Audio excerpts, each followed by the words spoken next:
Do you know these 5 accessibility tips to make life a lot easier using your Android? I'm Kurt the CyberGuy, and everyone should be able to get the most out of their smartphone, regardless of any physical challenges, and Android phones have many helpful features to assist with hearing, seeing, and using your phone. First, turn on the live captions to get an on-screen real-time transcript if there's audio detected in your phone.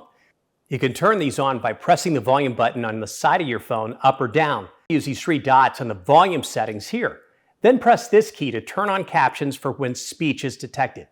Another great way your phone can help listen for you, under your Android settings, under accessibility, tap hearing enhancements.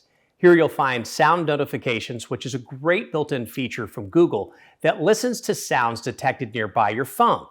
If you have this on, your phone will alert you to a nearby siren, dog barking, or alarm, to name a few, while lighting up your phone, so you'll know when something is happening even if you can't hear it well. Next, add an accessibility button to your phone's options. Next to your main home and back keys, you can add this icon that'll let you access multiple features of your choice more easily. For example, choose a magnifier, which turns your phone's camera into a magnifying glass. Or you can amplify ambient sound. There are lots of options to pick from.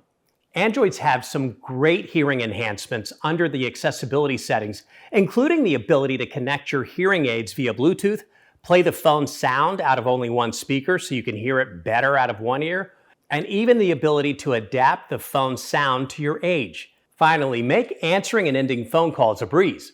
You can opt to have your volume up key answer a call and your side power button to end it, meaning you no longer have to futz around with swiping your screen to pick up a call. For more ways to use tech to make your life a lot easier, go to cyberguy.com and sign up for my free newsletter.